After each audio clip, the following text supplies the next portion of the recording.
The millionaire recognizes the gardener's pendant and discovers the secret of his long-lost son. David was a young man of humble origins, with calloused hands from hard work and eyes that carried a quiet melancholy, as if they held secrets even he didn't fully understand. He worked as a gardener at the Grand Villanueva mansion, a luxurious estate surrounded by lush gardens that seemed straight out of a fairy tale. Although his talent for nurturing plants was admired, it was his unwavering dedication that stood out. With every flower that bloomed, every tree that thrived under his care, it felt as if he wasn't just cultivating life, but searching for something that had always eluded him. Around his neck, hidden beneath a worn but meticulously clean shirt, hung a crescent moon-shaped pendant. This small and elegant object was his only tangible link to his past. It was simple yet possessed a peculiar glow in the sunlight, as if it carried untold stories. The pendant was the last gift from his adoptive mother, a kind and hard-working woman who had raised him until her final days. On her deathbed, she had placed it in his hands, saying only, "This belongs to you. It's part of who you are." David didn't know what she meant. He had never been given a name, a face, or any clear clue about his biological family. All he had was the pendant and an emptiness he tried to fill with silent dreams and tireless work. One day, as he was trimming the rose bushes in the main garden, David noticed Robert Villanueva, the mansion's owner, watching him from a distance. Robert was a man of imposing stature, but his shoulders carried the weight of deep sorrow. He rarely ventured into the gardens, preferring the solitude of his library, but that morning, something seemed to pull him outside. It was then that the pendant, catching the sunlight as it peeked out from David's collar, captured Robert's attention. He froze, his gaze fixed on the small object gleaming in the sunlight. His expression, usually one of cold neutrality, changed in an instant. Time seemed to stop as he stared at the pendant, his hands, normally steady, trembling slightly. That pendant, it couldn't be. He was certain it was identical to the one his young son had worn the day he disappeared. It was a custom piece he had commissioned, engraved with a special message only he knew. Robert quickly looked away, afraid that David might notice his reaction, and walked hesitantly back toward the house. His mind was flooded with painful memories and questions he wasn't ready to answer. Unaware of the impact the pendant had caused, David continued his work. He had no idea that this small object was about to change his life in ways he could never have imagined. As he trimmed the last leaves on the rose bushes, destiny was already weaving its invisible threads around everyone in that mansion, setting the stage for revelations none of them were prepared to face. As the afternoon stretched into evening, the sunlight bathed the Villanueva mansion gardens in golden tones. Robert Villanueva, the mansion's enigmatic owner, sat in his study, his attention drifting far from the reports and contracts scattered across his desk. Normally, Robert was a man of order and focus, a pillar of discipline in the sprawling estate, but today his mind was clouded with memories he hadn't allowed himself to revisit in years. The image of the pendant around David's neck lingered in his thoughts, vivid and unshakable. It was as if a piece of his past had come alive before his eyes. That crescent-shaped pendant, so familiar, so tied to his deepest pain, had left him stunned. His son had been wearing one just like it the day he vanished, and the connection seemed too extraordinary to dismiss as coincidence. The day his son disappeared was etched in his mind like a scar. He remembered every agonizing moment of the frantic search, the phone calls to authorities, the hiring of private investigators, and the countless dead ends. Time had dulled the urgency, but not the ache. The pendant, commissioned for his son and engraved with a private message, had always symbolized their bond. Now, the sight of it on David left him grappling with questions he couldn't yet voice. By evening, unable to concentrate on anything else, Robert made a decision. He summoned Clara, the mansion's housekeeper and his trusted confidant, to his study. Clara, a poised and perceptive woman in her 50s, had worked for the Villanueva family for decades and had been Robert's pillar of support during his most trying times. When Clara entered the room, Robert gestured for her to sit, a rare gesture that underscored the gravity of the moment. His voice, usually calm and deliberate, carried a faint edge as he spoke. "Clara, I need you to tell me everything you know about the young gardener, David," Robert began, leaning forward slightly. Clara blinked, surprised by the unusual question. "David? He's a hard worker, sir. Quiet, respectful. Keeps to himself most of the time. He's been with us for almost a year, and I've never had a single complaint about him." Robert nodded but didn't look satisfied. "Have you noticed the pendant he wears?" Clara tilted her head thoughtfully. "I've seen him touch it sometimes, almost absent-mindedly, but he keeps it tucked under his shirt. It's clear it means something to him." "Why do you ask?" Robert hesitated, his fingers tightening on the armrest of his chair. "It reminds me of something. Of someone," he said softly, not elaborating further.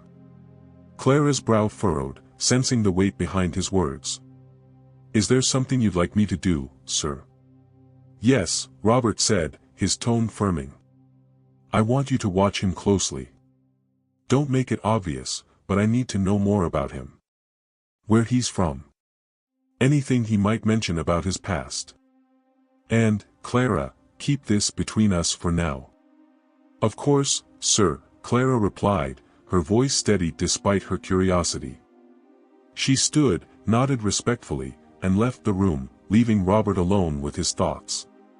Meanwhile, out in the gardens, David was finishing up his work for the day. The moon had risen, casting a silvery glow over the estate.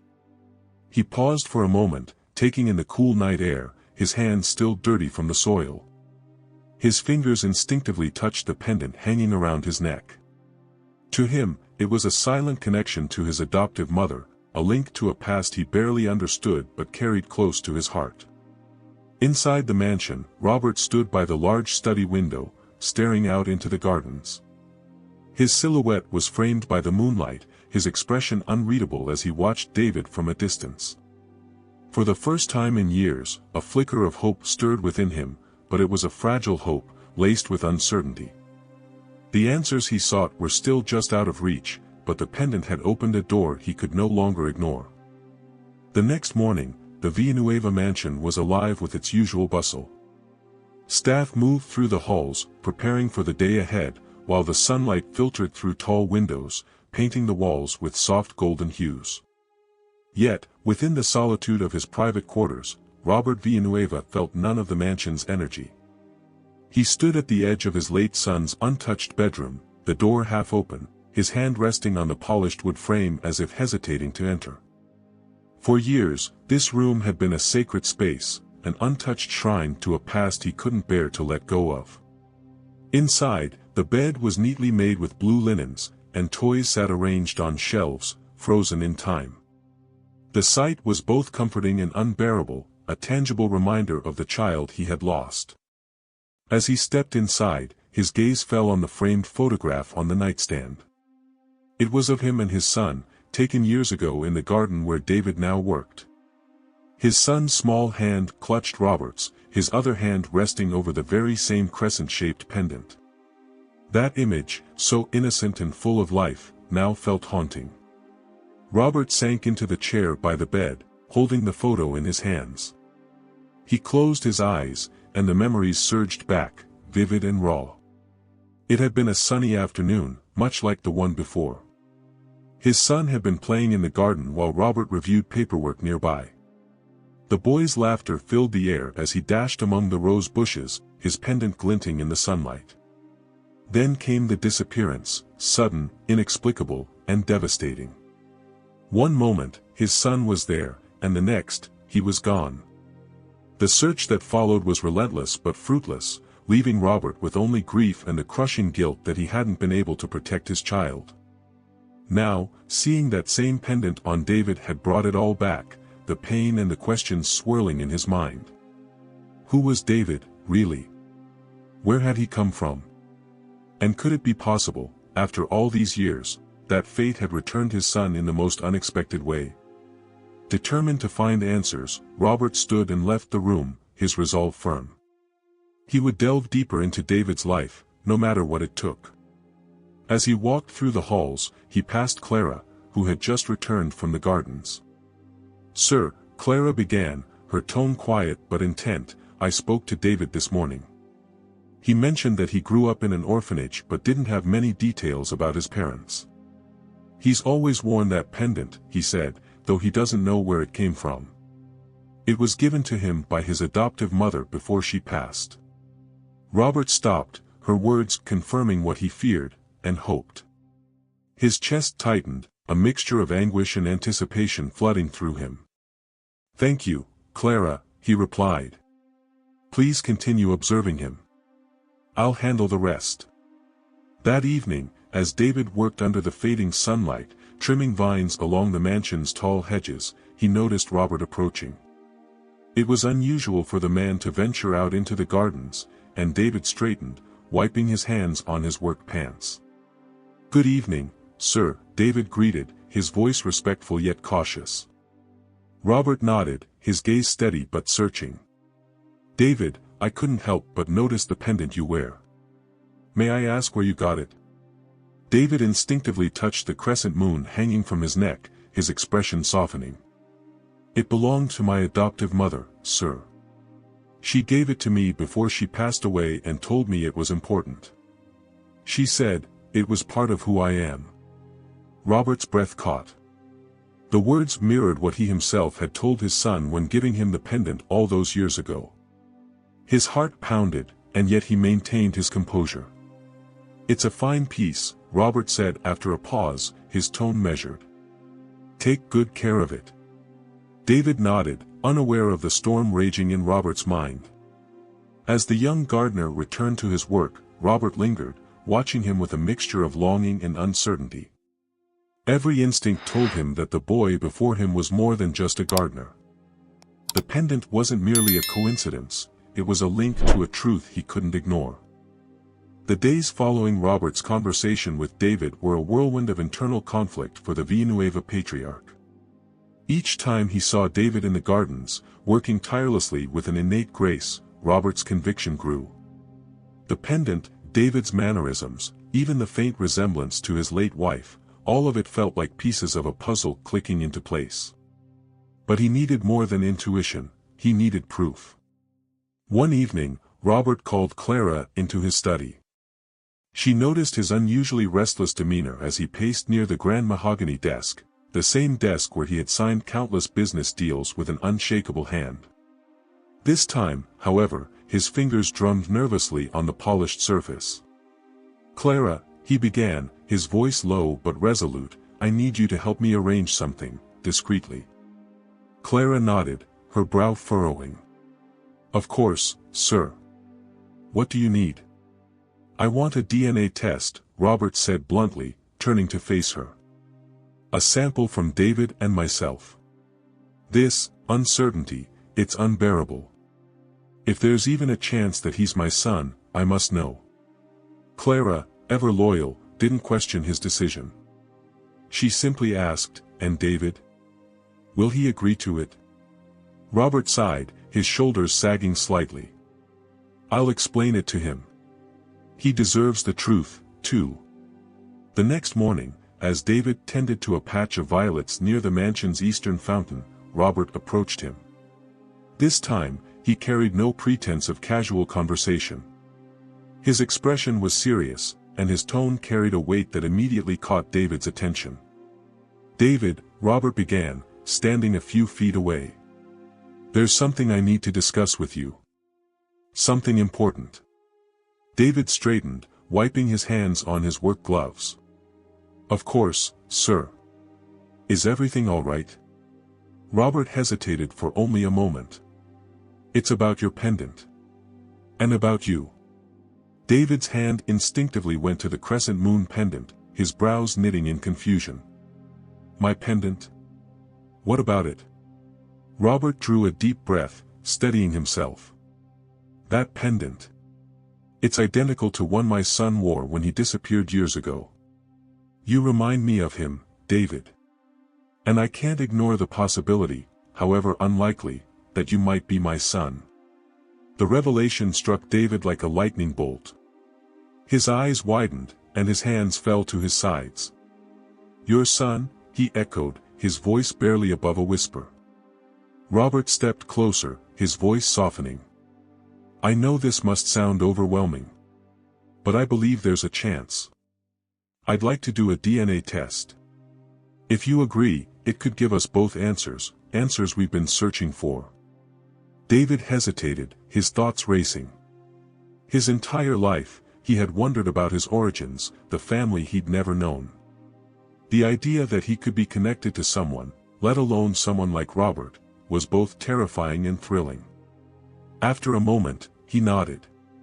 If it can give us answers, I'll do it. The process was set in motion quickly, with Clara helping to ensure everything remained confidential. Samples were quietly collected and sent to a reputable lab known for its discretion. The wait for the results was agonizing. For Robert, it felt as though every hour stretched into days, each moment filled with hope and fear. For David, the wait was equally torturous. He had spent years convincing himself that his past didn't matter, that he was content with the life he had built through hard work and resilience. But now, the possibility of belonging to a family, of being someone's son, ignited emotions he hadn't allowed himself to feel before. When the results finally arrived, Robert opened the sealed envelope in the privacy of his study, his hands trembling. Clara stood nearby, watching silently as he unfolded the document. As his eyes scanned the words, the truth hit him like a tidal wave. The DNA test confirmed it. David was his son. Robert sank into his chair, overwhelmed by a flood of emotions, relief, joy, sorrow for the years lost. It's him, he whispered, his voice breaking. David is my son. Clara placed a comforting hand on his shoulder, her own eyes misty. You found him, sir. After all this time. That evening, Robert called David into the mansion for a private conversation. When David arrived, his usual calm demeanor was tinged with nervous anticipation. David, Robert began, his voice steady but filled with emotion, the results are in. You're my son. David froze, the words echoing in his ears. He struggled to process them, his mind racing back to the lonely nights of his childhood, the unanswered questions, and the longing for a family he thought he'd never have. Slowly, the realization sank in. I'm your son? He asked, his voice trembling. Robert stood and crossed the room, placing a hand on David's shoulder. Yes. And from this day forward, you'll never have to wonder who you are. You're part of this family, David. You always have been.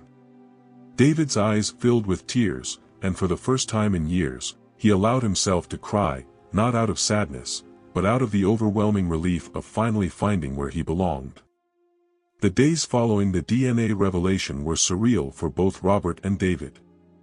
For Robert, it was as though a missing piece of his soul had been returned. For David, his world had been turned upside down in ways he could never have anticipated. Once a humble gardener, he was now the heir to one of the most influential families in the region. The transition was anything but smooth. Robert, determined to make up for lost time, began introducing David to the family business, a sprawling empire that managed luxury real estate developments. David, overwhelmed but eager to prove himself, approached the challenge with the same dedication that had made him a master of the gardens. Yet, the business world was a far cry from the tranquility of pruning roses or planting violets.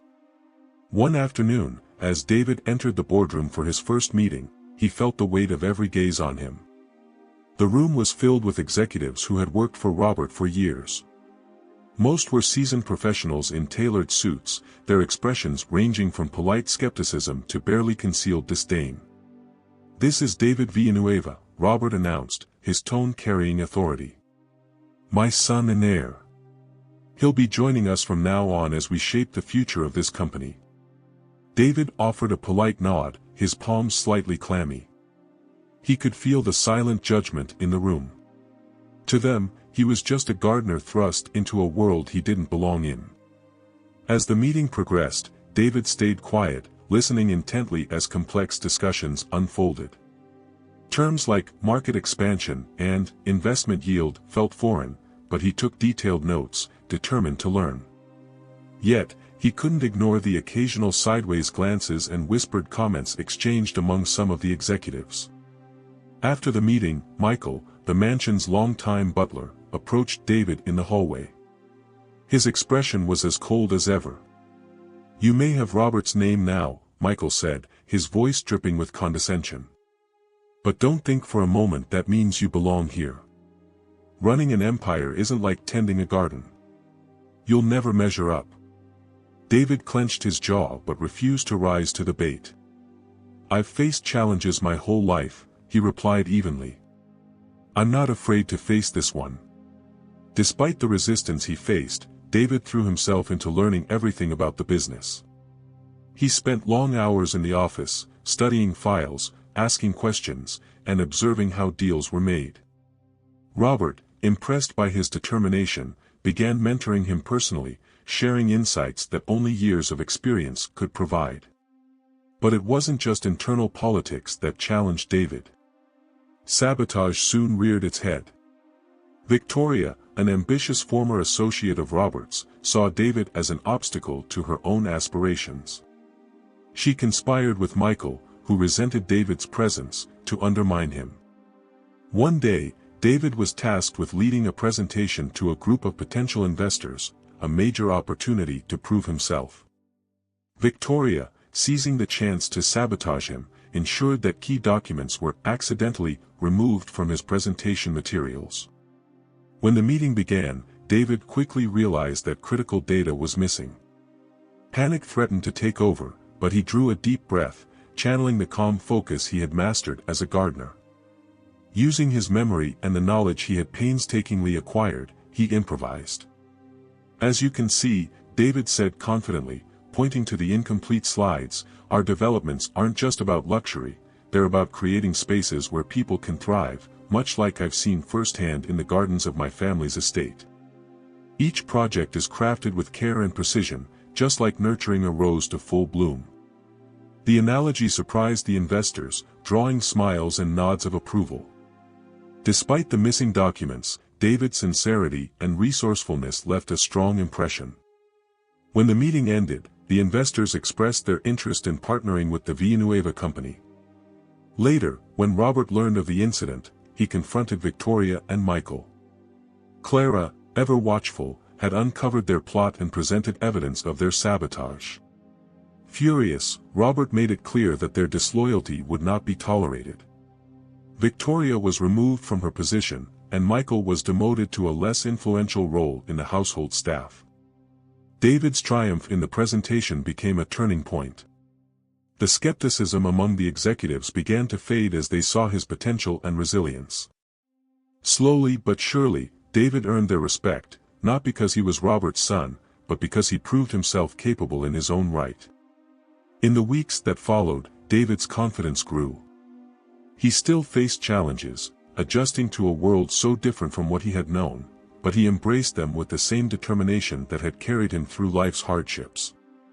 One evening, as David and Robert shared a quiet moment in the mansion's library, Robert handed him an old leather-bound book. "This belonged to my father," Robert said.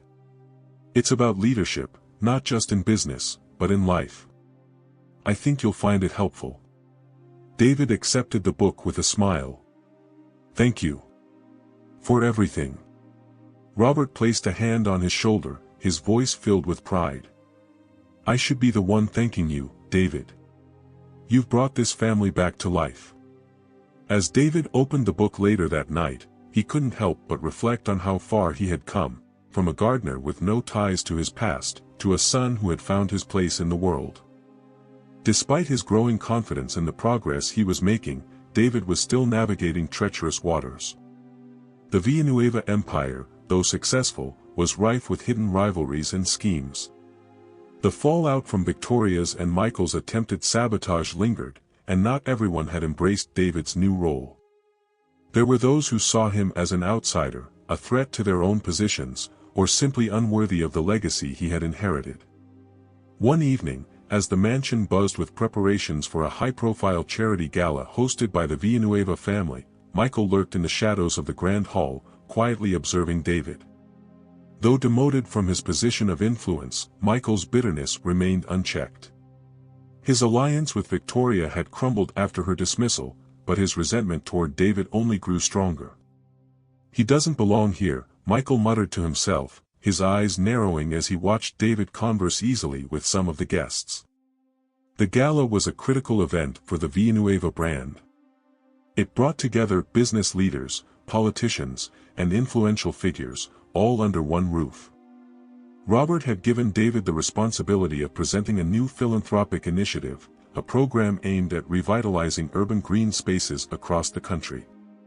It was an opportunity for David to showcase his unique perspective and solidify his place not just as a businessman, but as a Villanueva. Michael, however, saw the gala as the perfect chance to undermine him.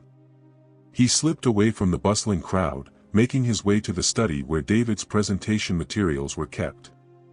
The presentation was loaded onto a sleek tablet that David planned to use to showcase renderings, financial projections, and the vision behind the initiative. With a malicious grin, Michael accessed the tablet, deleting key files and replacing them with gibberish. As a final touch, he added images of unflattering and irrelevant content, ensuring that David would be humiliated in front of the distinguished guests. When the time came for David's presentation, the atmosphere was electric. The ballroom was filled with anticipation as Robert introduced his son to the crowd. "Ladies and gentlemen," Robert began, his voice strong and proud, "it gives me great pleasure to introduce my son, David Villanueva, who has been working tirelessly on a project that reflects the very essence of our family's values. Please join me in welcoming him to share our vision." David stepped onto the stage, his heart pounding but his resolve steady. He greeted the audience with a warm smile and began to speak about the importance of preserving green spaces, drawing on his personal experience as a gardener. When he turned to the tablet to begin his presentation, however, his smile faltered. The slides were incomprehensible, and the files he had meticulously prepared were nowhere to be found. A murmur rippled through the audience as the screen displayed bizarre and disjointed images. For a moment, panic clawed at David's chest. He could feel the weight of hundreds of eyes on him, waiting for him to fail. But then, he took a deep breath, grounding himself in the determination that had carried him through every challenge he'd faced in life. "Ladies and gentlemen," he said, his voice steady despite the technical failure, "it seems we're having a bit of a technological hiccup. But no matter, what I'd like to share with you comes from the heart, and I don't need slides to convey it." David launched into an impassioned explanation of the initiative, painting vivid pictures with his words. He described how the program would transform neglected urban areas into vibrant green spaces, fostering community engagement and improving the quality of life for countless people. His passion was contagious, and soon the audience was hanging on his every word. When he finished, the room erupted in applause. Robert, watching from the sidelines, felt a swell of pride so strong it brought tears to his eyes. Later that evening, as the guests mingled and praised David's performance, Clara approached Robert with a serious expression. "Sir," she said in a low voice, "I've uncovered something troubling. I believe Michael sabotaged David's presentation. I found him near the study earlier tonight, and I noticed the files on the tablet had been tampered with." Robert's jaw tightened. He had been lenient with Michael, hoping the man would accept his new role and move forward. But this act of sabotage was inexcusable. "Thank you, Clara," Robert said. "I'll handle it." Michael's comeuppance was swift. Robert confronted him in private, his tone cold and unyielding. "Michael," Robert said, "I gave you a second chance, but tonight you betrayed this family. You're no longer welcome here. Pack your things and leave by morning." Michael's protests were met with silence. He had overstepped, and now he faced the consequences. As the gala wound down, David and Robert shared a quiet moment in the garden. "You handled yourself brilliantly tonight," Robert said, placing a hand on David's shoulder. "I saw how much heart you put into your words. That's what it means to be a Villanueva, not the wealth or the power, but the ability to inspire others." David looked at his father, gratitude shining in his eyes. Thank you. I want to make you proud. You already have, Robert said, his voice filled with emotion. Under the starlit sky, David felt a renewed sense of belonging.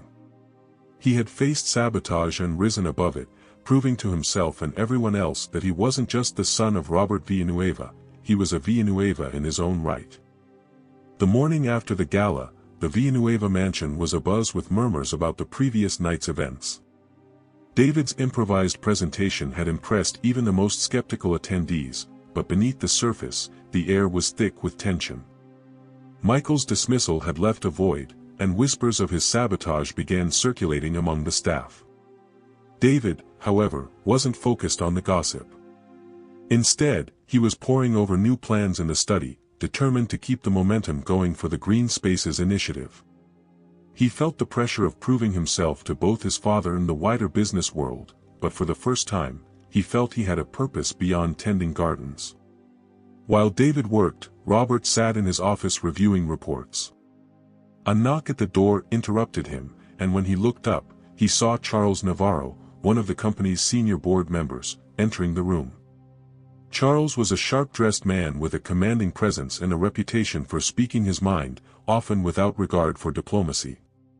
"Robert," Charles began, his tone direct, "we need to talk about David."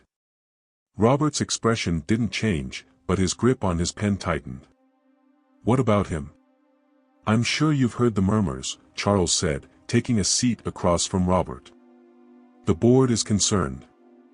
We understand that David is your son, but thrusting him into a leadership role so soon, without proper experience, it's risky." Robert leaned back in his chair, his face unreadable. "Risky? Last night, my son salvaged a presentation that could have been a disaster, and he did it with nothing but his own wits and passion. I'd say he's proven he has the qualities we value most in this family." Charles raised an eyebrow.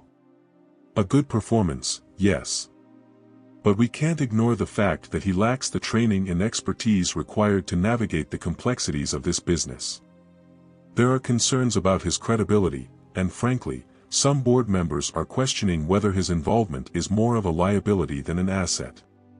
The word struck a nerve, but Robert remained calm, his voice steady. "David may lack formal experience, but he has the qualities that can't be taught: integrity, resilience, and vision. He's already proven himself in ways that many seasoned professionals haven't." Charles didn't back down. "I'm just saying what others won't. You've built this empire, Robert. Don't jeopardize it by putting sentiment above strategy." Robert stood, his towering presence filling the room. "You're right about one thing, Charles, I built this empire. And I'll decide what strengthens or jeopardizes it.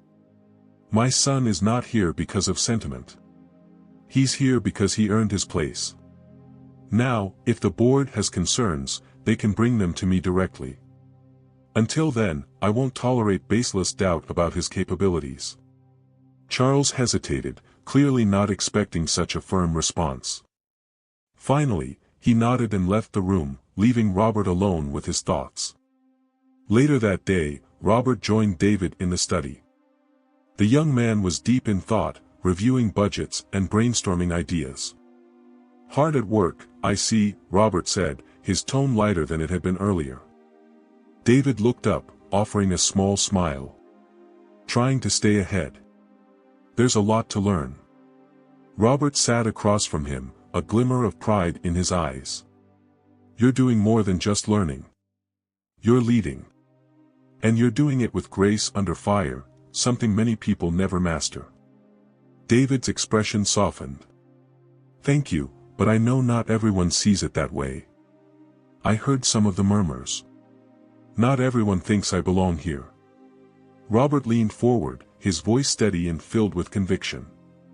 "Let me be clear, David. You belong here. What you did last night, turning a sabotage attempt into a triumph, that's what being a Villanueva is about. It's not about where you came from or how you got here. It's about what you bring to the table. And you've brought more heart and determination than anyone else I know." David hesitated, emotion flickering in his eyes. "I just don't want to let you down." "You won't," Robert said firmly. "And if anyone doubts you, they'll answer to me. This family is stronger because of you, David. Never forget that." Their conversation was interrupted by Clara, who appeared at the door. "Sir, a call just came in. One of the investors from the gala is requesting a meeting with David to discuss expanding the initiative." Robert smiled. "Looks like your work is already paying off." David nodded, a mix of excitement and nerves bubbling within him. As he left to prepare for the meeting, Robert watched him go, his chest swelling with pride. For years, Robert had shouldered the weight of loss and regret. Now, with David by his side, he felt something he hadn't in a long time: hope. Together, they were forging a future that was as strong and enduring as the Villanueva name itself. The Villanueva mansion was unusually quiet one evening as the sun dipped below the horizon, casting warm amber light across the gardens. David was in his room, sitting at a desk piled high with files, notebooks, and the occasional reminder of his past, a pair of worn gardening gloves he hadn't yet parted with. Around his neck, the crescent moon pendant hung as always, a silent talisman against the storm of change in his life. That evening, after another long day of meetings and planning sessions, Clara appeared at his door. She knocked lightly, her ever-calm demeanor as steady as the mansion itself. "David, may I come in?" David glanced up from his notes, surprised but welcoming. "Of course, Clara. What's on your mind?" Clara stepped into the room, holding a small magnifying glass in her hand. Her expression was curious, almost hesitant. "I've been thinking about your pendant," she said, gesturing toward the crescent moon. "Would you mind if I took a closer look? There's something about it that's been bothering me since you mentioned it was given to you by your adoptive mother." David hesitated but trusted Clara implicitly. He removed the pendant and handed it to her. As she held it delicately, the chain glinting under the warm lamplight, she brought the magnifying glass closer. "It's beautiful," Clara remarked, turning the pendant over. Then her breath caught. "Wait, there's something here." David leaned forward, his heart pounding. "What is it?" Clara pointed to the back of the crescent moon. There, etched so faintly it was almost invisible, were tiny letters. "It says, 'To my little moonbeam, R.'" Clara read aloud, her voice barely above a whisper. She looked up at David, her eyes wide. "Do you know what this means?" David stared at the inscription, his mind racing. "R, could it mean Robert?" Clara nodded, a chill running down her spine. "It's exactly the kind of engraving your father would have chosen. This pendant isn't just a coincidence, David. It was meant for you. I'm certain of it." The revelation hit David like a tidal wave. The pendant, which had been the only connection to his past, now felt like an anchor tying him directly to his father. The weight of its significance was overwhelming. "I always wondered," David said, his voice shaking slightly, "why my adoptive mother said it was part of who I am. She must have known it was important, but I never imagined." Clara placed a comforting hand on his shoulder. "It's proof, David. Proof of the bond you and your father shared, even when you were apart. You were always meant to find your way back." Later that evening, David approached Robert in the library. The older man was seated in a leather armchair, engrossed in an old family photo album. When he saw David enter, he set the book aside, sensing the gravity of the moment. "What's on your mind, son?" Robert asked. David held out the pendant. "I need you to see this." Robert took the pendant and studied it closely. When he saw the inscription, his hand trembled, and his breath hitched. The memories came flooding back, engraving the words, placing the pendant around his young son's neck, and the devastating day he disappeared. "This," Robert whispered, his voice breaking. "This was yours. I had it made for you when you were just a boy." David sat down across from him, his eyes glistening. "It was all I had growing up. I didn't know where it came from, but it was the only thing that made me feel connected to something bigger. Robert's gaze softened, and he reached out to place a hand over David's. You've always been part of this family, David. This pendant, it was a promise. A promise that no matter what happened, you would always be my son. The room fell silent as father and son shared a moment of unspoken understanding. The pendant, once a mere token of a forgotten past, had now become a symbol of the bond they had rediscovered. As the night deepened, Robert placed the pendant back in David's hands. Keep it close, he said. It's more than a piece of jewelry. It's a reminder of who you are, and of the future we're building together. David nodded, slipping the pendant back around his neck. For the first time in his life, he felt complete, as though the fragmented pieces of his identity had finally come together. As days passed, the pendant's significance deepened the bond between Robert and David. Yet, amidst the emotional revelations, there was still one piece of the puzzle that felt unfinished: the DNA results. While the pendant provided a strong emotional connection, Robert insisted on absolute certainty. It wasn't just for his peace of mind but for David's as well. The lab handling the test had promised speed and confidentiality. Even so, the wait was excruciating for both men. Robert found himself retreating more frequently to the library, pacing the grand room with its shelves of leather-bound books, while David busied himself with new business plans, trying to focus but finding his thoughts returning to the results time and again. One afternoon, as the sun filtered softly through the mansion's tall windows, Clara entered the study where Robert and David sat together reviewing documents. In her hand was a sealed envelope with the lab's logo. "It's here," Clara announced, her voice steady but tinged with emotion. Robert and David exchanged a glance, a mix of anticipation and apprehension passing between them. Robert took the envelope from Clara's hands, his fingers uncharacteristically unsteady as he broke the seal. "Do you want me to open it?" Robert asked, his gaze meeting David's. David hesitated for a moment, then nodded. "Yes. I need to know, too." Robert unfolded the paper slowly, his eyes scanning the words. Time seemed to stand still as he read. Then he lowered the document, his hand resting on the desk for support. "It's confirmed," Robert said, his voice thick with emotion. He looked at David, his eyes filled with a mixture of joy and sorrow. "You are my son." David froze, the words sinking in. For years, he had lived without answers, carrying the weight of uncertainty about who he was. Now, in this moment, the truth was undeniable. "I'm your son," he repeated softly, as if saying it aloud would make it more real. Robert stood and walked around the desk, placing a firm hand on David's shoulder. "You are my son," he said again, his voice steady. "And I am so proud of the man you've become." The emotions David had kept bottled up for so long finally spilled over. Tears welled in his eyes, and he didn't fight them. "I've spent my whole life wondering where I came from. And now I know." Robert pulled David into an embrace, the kind of fatherly hug David had never known but had always longed for. "You were never lost," Robert whispered.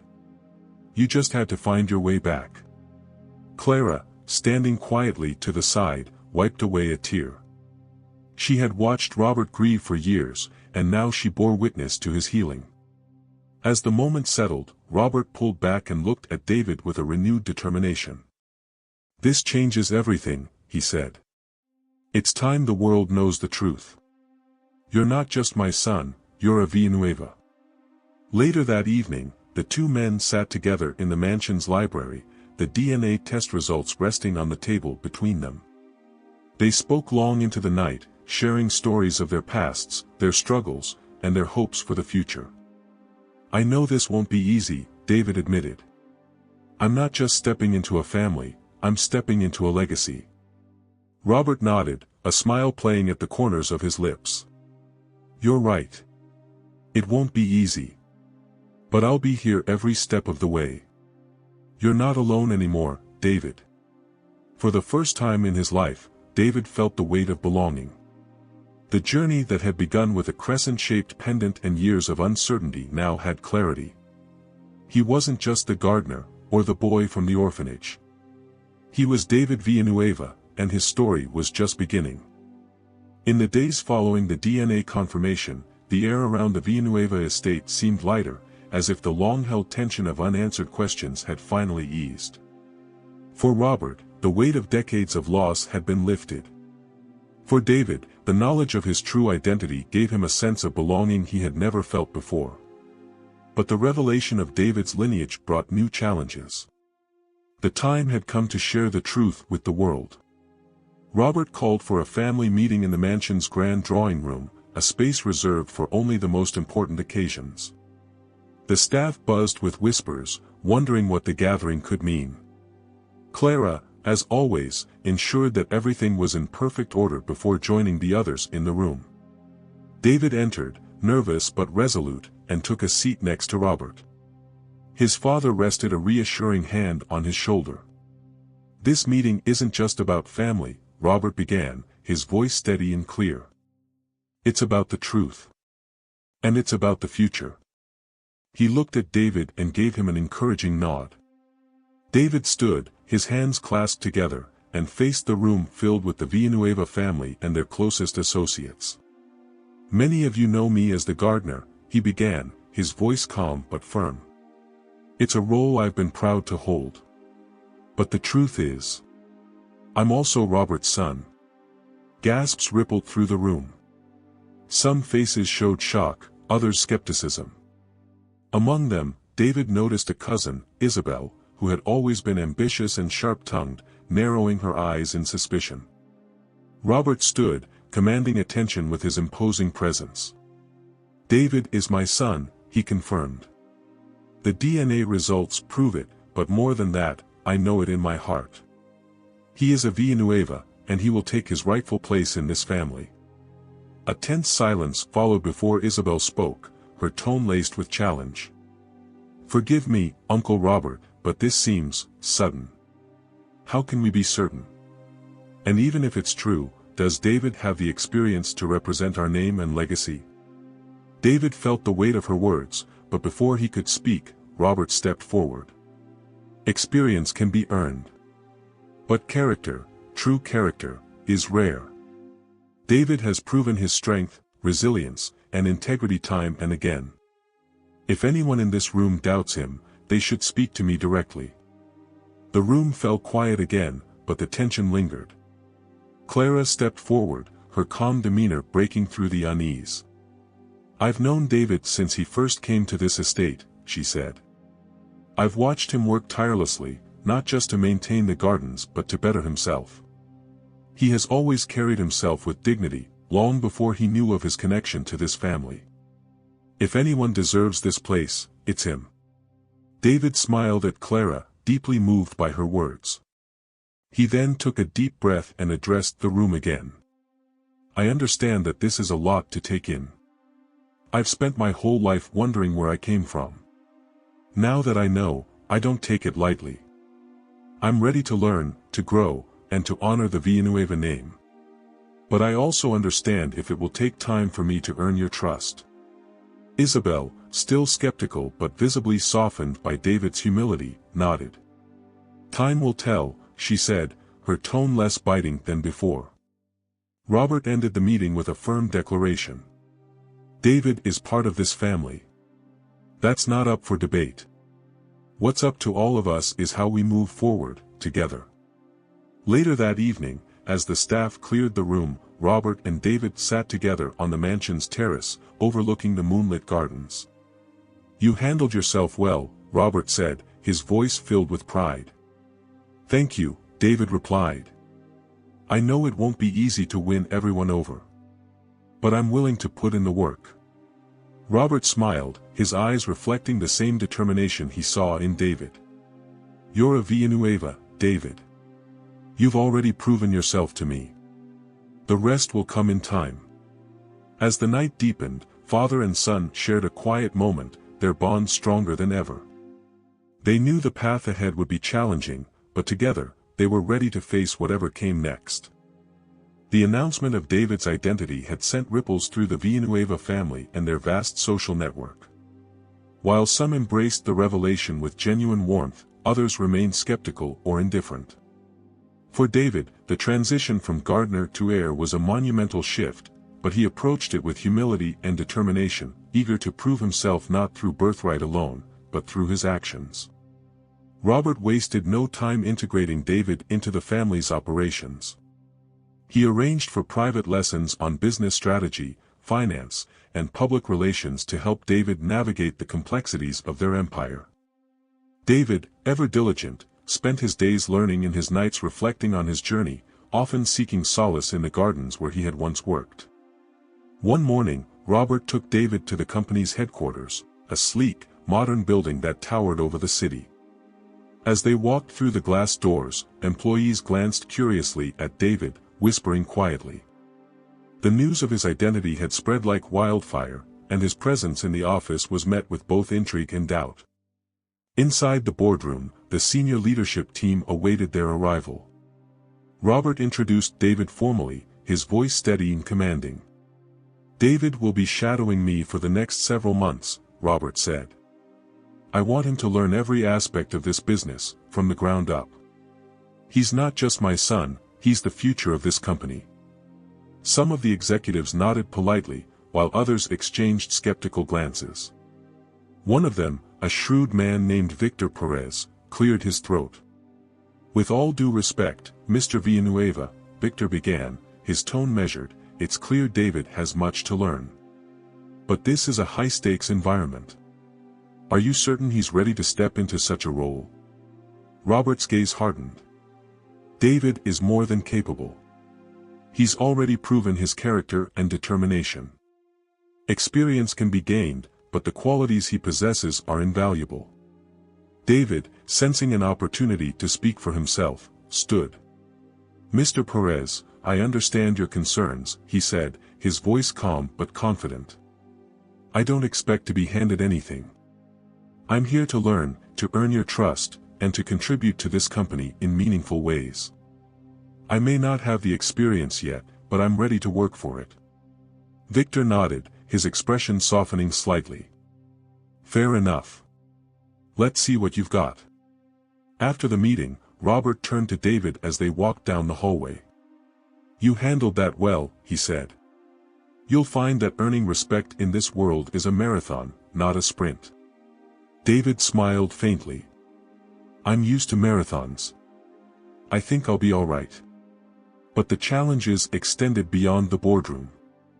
As David's presence in the company became more visible, whispers of sabotage and jealousy began to circulate.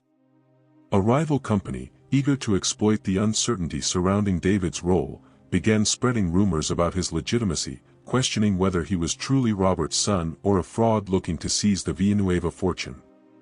David learned of these rumors through Clara, who overheard staff gossiping one evening. The knowledge stung, but he chose to focus on his work rather than dignify the accusations with a response. "Let them talk," Robert advised when David shared his frustration. "People will always find something to criticize. Your actions will speak louder than any rumor." A week later, David was tasked with leading his first project, a proposal for an eco-friendly luxury housing development. The project required balancing environmental sustainability with profitability, a challenge that tested both his business acumen and his personal values. David threw himself into the work, drawing on his knowledge of plants and ecosystems to propose innovative green designs. He collaborated closely with the company's architects and environmental consultants, surprising many with his creativity and attention to detail. During the final presentation to the board, David stood confidently, presenting a vision that seamlessly blended luxury with sustainability. His ideas were met with nods of approval, and even Victor Perez seemed impressed. After the presentation, Robert approached David, his eyes shining with pride. "You've exceeded my expectations," he said. "This project isn't just good, it's exceptional." David felt a surge of pride but remained grounded. "Thank you, but it was a team effort. I couldn't have done it without their expertise." "That humility will take you far," Robert said. But don't forget to recognize your own contributions. You're stepping into this role beautifully, David." That evening, as David walked through the gardens, the moonlight casting a soft glow over the flowers he had once tended, he reflected on how far he had come. The path ahead was still uncertain, but he felt more prepared than ever to face whatever challenges awaited him. For the first time, he truly believed in his place, not just as Robert's son, but as a Villanueva. As David settled into his new role, the Villanueva empire seemed to be thriving. However, beneath the surface, tensions lingered. Not everyone was pleased with David's growing influence. Among them was Victor Perez, the skeptical board member, and Isabel, Robert's ambitious niece, who had always harbored aspirations of leading the company herself. Isabel, sharp-eyed and cunning, had watched David's rise with a mixture of resentment and unease. To her, David's sudden appearance threatened everything she had worked for. She found an ally in Victor, whose doubts about David's capabilities remained firmly entrenched. Together, they devised a plan to undermine him. One evening, Isabel invited Victor to her private penthouse in the city. The atmosphere was sleek and modern, reflecting her calculated personality. They sipped glasses of wine as they discussed their strategy. "We need to expose him," Isabel said, her voice cold and precise. "People are already whispering about how he appeared out of nowhere. If we push the right buttons, we can create enough doubt to make his position untenable." Victor nodded, his expression thoughtful. "The key is to discredit him publicly. If we can tie him to a failure, something that shakes Robert's confidence in him, it'll be easier to make our move." Their opportunity came sooner than expected. David had been working tirelessly on the eco-friendly luxury housing project, which was nearing its final approval stage. It was a high-stakes venture with significant public attention, and any misstep could tarnish both his reputation and the company's. Isabel and Victor saw their chance. Through Victor's network, they leaked false information to the media, claiming that the project's environmental impact reports were fraudulent. They suggested that David, in his inexperience, had overlooked critical details, putting the project and the company's reputation at risk. When the news broke, it spread like wildfire. Headlines accused David of incompetence, with some even insinuating that he was unfit to lead due to his lack of experience. Within hours, social media was ablaze with speculation, and the Villanueva offices were flooded with calls from concerned stakeholders. David learned of the scandal during a late-night meeting with the project team. Clara, ever watchful, rushed into the room with a tablet displaying the inflammatory headlines. "David," she said urgently, "you need to see this." David's heart sank as he read the articles. The accusations were baseless, but the damage was already done. He could see the doubt creeping into the eyes of some team members, and it cut deeply. Robert, upon hearing the news, immediately convened an emergency meeting at the mansion. Seated at the head of the table, his expression was a mixture of anger and resolve. "These accusations are lies," Robert declared. "But lies can spread faster than the truth.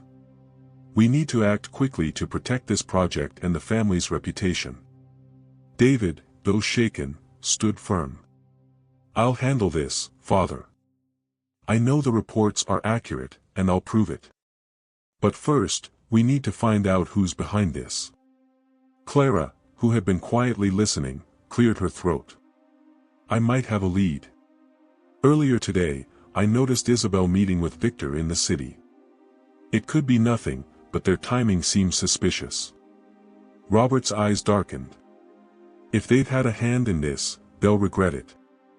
While Robert worked behind the scenes to contain the fallout, David focused on clearing his name. He contacted the environmental consultants who had worked on the project, requesting their immediate assistance in verifying the reports. Together, they compiled a comprehensive response, including detailed documentation and expert testimonials. At the same time, Clara discreetly investigated Isabel and Victor.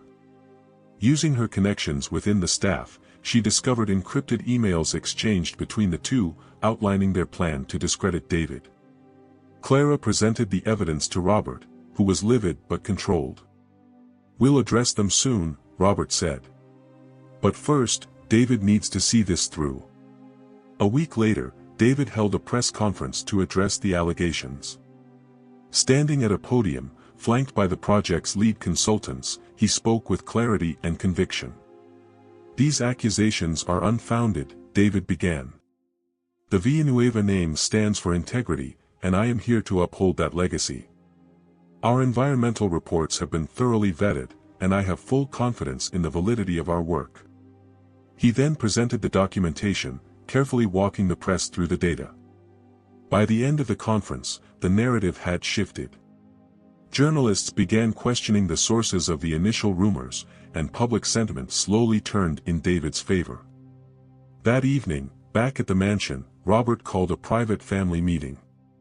Isabel and Victor were summoned, their expressions guarded as they entered the drawing room. "I know what you've done," Robert said coldly, holding up the evidence Clara had uncovered. "You conspired to sabotage this family and this company.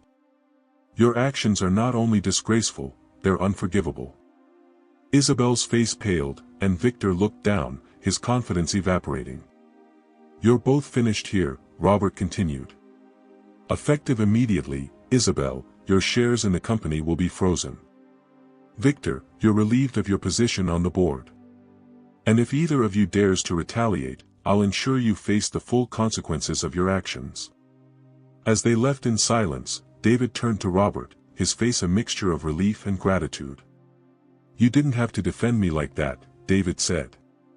Robert smiled faintly. "You defended yourself, David. I just ensured justice was served. You've proven you're more than capable of handling this. You've made me proud." David nodded, his resolve stronger than ever. The conspiracy had tested him, but it had also reinforced his commitment to the family and the legacy he was now a part of. The storm of the conspiracy had settled, leaving David with a stronger sense of purpose and a clearer understanding of the challenges he would face as a Villanueva. But just as he began to steady himself, a new challenge emerged, one that would test not only his leadership skills but also his ability to unite the fractured family and prove his worth on a grand stage. The company had been preparing for months to bid on a prestigious government contract, the development of a massive eco-friendly urban district in the heart of the city. It was the kind of project that could define the Villanueva name for a generation. Securing the bid would require navigating stiff competition, balancing environmental considerations with profitability, and presenting a vision bold enough to capture the government's attention. Robert, recognizing the opportunity for David to lead, entrusted him with the responsibility of managing the project's proposal. "This is your chance to show everyone what you're capable of," Robert said, placing a hand on David's shoulder. "I'll be here for guidance, but this is your project. Make it yours." David felt the weight of the task immediately. He assembled a team of the company's top architects, urban planners, and sustainability experts. Among them were allies like Clara, who ensured he had the logistical support he needed, and skeptics who still doubted his ability to lead such an ambitious effort. The early days of planning were chaotic. David had to navigate differing opinions, manage egos, and ensure that the proposal aligned with both the company's values and the government's stringent requirements. Adding to the pressure, the rival firms bidding for the project included some of the most powerful names in the industry, organizations with decades of experience and unlimited resources. One night, as David pored over drafts and blueprints in the study, Clara brought him a cup of tea. "You've been working non-stop," she said gently. "You should rest." David smiled faintly, his eyes tired but focused. "I can't afford to. This project isn't just about proving myself. It's about proving that the Villanueva legacy stands for something meaningful." Clara nodded. "You have the passion, David. But remember, you don't have to carry it all alone. Lean on your team. That's what great leaders do." Taking her advice to heart, David called a meeting the next morning. He stood at the head of the table, his presence commanding despite the undercurrent of doubt from some team members. "I know this project is ambitious," David began, his voice steady. "And I know some of you might question whether I'm ready to lead it. But I believe in this vision, and I believe in this team. Together, we can create something extraordinary, not just for the Villanueva name, but for the people who will call this district home." His words resonated with many in the room, sparking a renewed sense of purpose. Over the following weeks, the team worked tirelessly, inspired by David's leadership.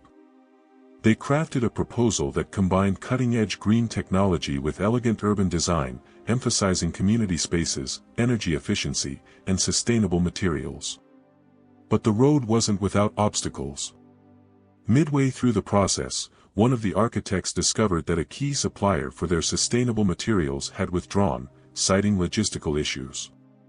The setback threatened to derail the entire project. David, refusing to let the team lose momentum, personally reached out to alternative suppliers, negotiating terms late into the night. He even called in favors from his old network in the gardening and landscaping community, leveraging relationships he had built during his years of humble work. When the day of the bid presentation arrived, David stood before the government panel, flanked by his team.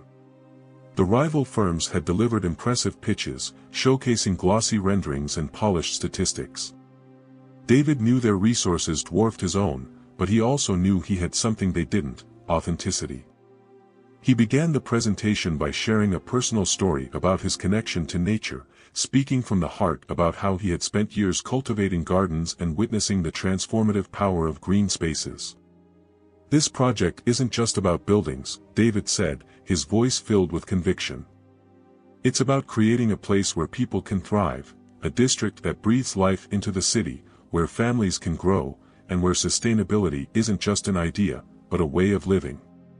He walked the panel through the proposal, highlighting innovative features like vertical gardens, rooftop farms, and energy-efficient housing that blended seamlessly with public parks and pedestrian-friendly streets.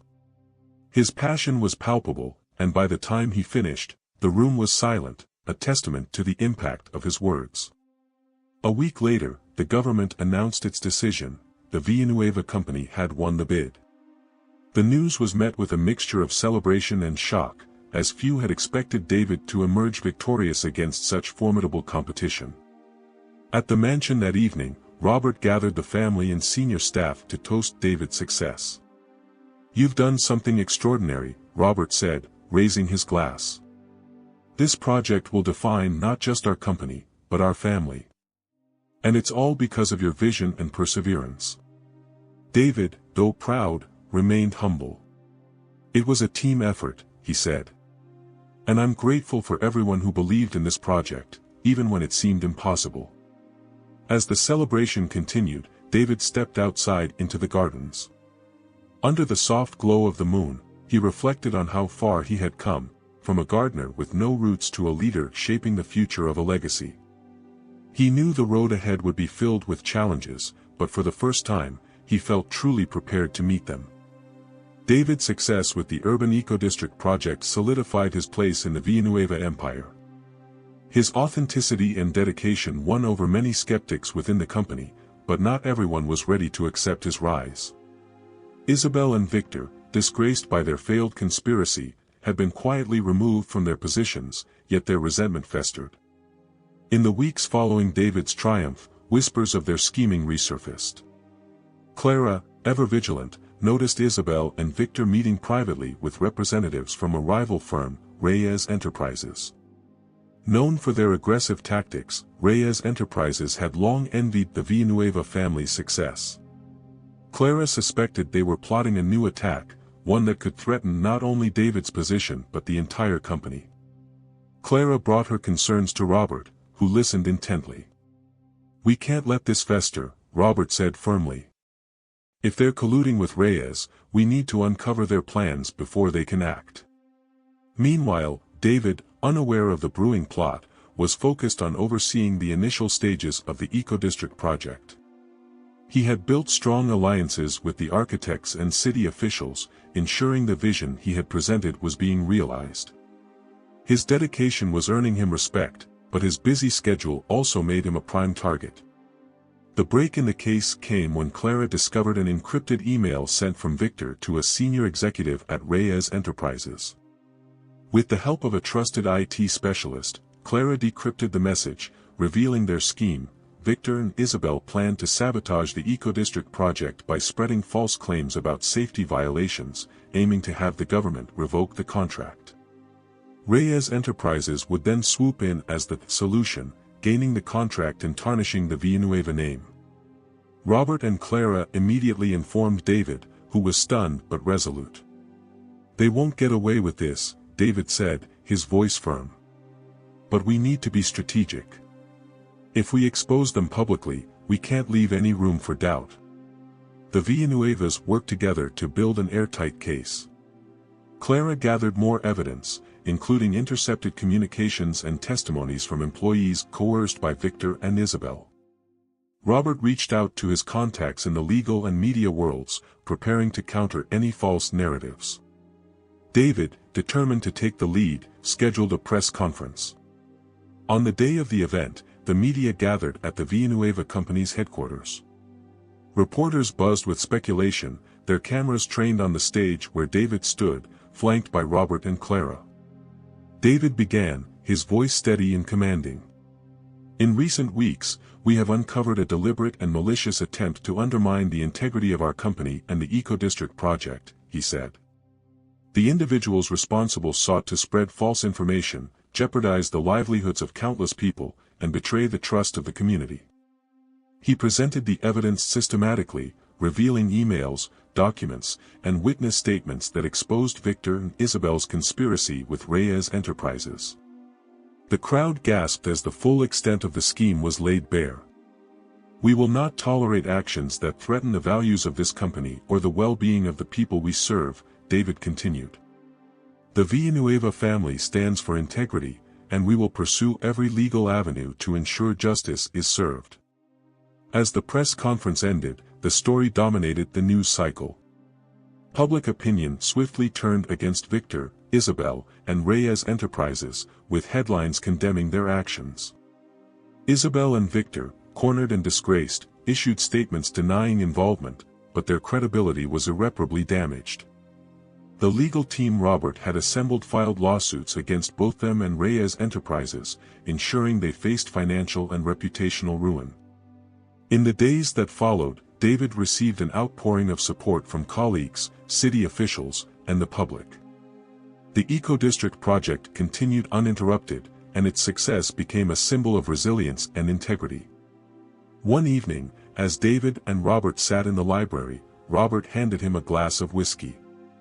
"To justice," Robert said, raising his glass. "To the truth," David replied, clinking his glass against his father's. Robert smiled, pride evident in his eyes. "You handled this with strength and wisdom. You've shown the world what it means to be a Villanueva." David nodded, a quiet determination in his expression. "It's not just about the name, Father. It's about what we stand for. And I'll do everything in my power to honor that." As they sat together, the mansion bathed in the golden glow of the setting sun, David felt a sense of peace and purpose. The villains had fallen, their schemes unraveled, and the future of the Villanueva legacy was brighter than ever. With the villains' downfall behind them and the eco-district project moving forward successfully, the Villanueva family found themselves at a turning point. The storm of conspiracy and doubt had passed, leaving room for healing and growth. For David, it was a time to reflect on how far he had come and what the future might hold. One morning, as the first light of dawn touched the sprawling gardens of the Villanueva estate, David found himself walking along the paths he had once tended as a gardener. The familiar scents of roses and freshly cut grass filled the air, grounding him in the life he had left behind but still cherished deeply. Clara joined him, her warm smile reflecting the pride she felt for the man he had become. "You've come a long way," she said, her voice gentle. David nodded, his eyes scanning the gardens. "Sometimes it doesn't feel real. There were days when I didn't think I'd ever know where I came from. Now I not only know, I feel like I've found where I belong." Clara placed a hand on his arm. "You've always belonged," David. It just took time for the world to see it. Later that day, Robert called a family meeting in the mansion's grand dining room. The room was filled with familiar faces, trusted board members, loyal staff, and family members who had stood by David throughout his journey. At the head of the table, Robert stood, his commanding presence radiating warmth and pride. "As you all know," Robert began, "our family has faced many trials in recent months. Through it all, we've emerged stronger, thanks in no small part to David." The room erupted in applause, and David, sitting at Robert's right, felt a wave of gratitude. "David has proven not only his place in this family," Robert continued, "but his ability to lead with integrity and vision. Today, I am proud to announce that he will officially be taking on the role of Vice President of the Villanueva Company, with the full support of our board." The announcement took David by surprise. Though he had worked tirelessly to earn his place, he hadn't expected such a significant promotion so soon. The room filled with congratulations, and as Robert sat back down, he leaned toward David. "You're ready for this," Robert said, his tone filled with confidence. "And I'll be here to guide you every step of the way." David smiled, his nerves tempered by the unwavering support of his father. "Thank you. I won't let you down." The celebration continued late into the evening, but David found himself retreating to the terrace, seeking a moment of quiet. He stood beneath the stars, the crescent moon pendant glinting softly against his chest. Isabel, who had kept her distance since the fallout, approached cautiously. Her expression was one of humility and regret. "David," she began, her voice hesitant, "I owe you an apology. I let my ambition blind me, and I made choices I'll regret for the rest of my life." David turned to her, his gaze steady but kind. "We all make mistakes," he said. "What matters is what we learn from them." She nodded, tears glistening in her eyes. "Thank you. I hope one day I can earn your forgiveness." David offered her a faint smile. "That day starts now." As the evening grew quieter, Robert joined David on the terrace, carrying 2 glasses of wine. They stood side by side, looking out over the gardens, their bond stronger than ever. "You've achieved so much," Robert said, his voice filled with pride. "But this is just the beginning. The Villanueva legacy is yours to shape, and I know you'll take it to heights I never imagined." David raised his glass. "To family. To the future." "To you," Robert replied. As the glasses clinked, David felt a deep sense of fulfillment. His journey had been one of trials and triumphs, of discovering who he was and embracing who he could become. The road ahead was still long, but for the first time, he faced it not with uncertainty, but with hope, confidence, and the knowledge that he was exactly where he was meant to be. The Villanueva family had found not just a leader, but a new beginning, and the future had never looked brighter.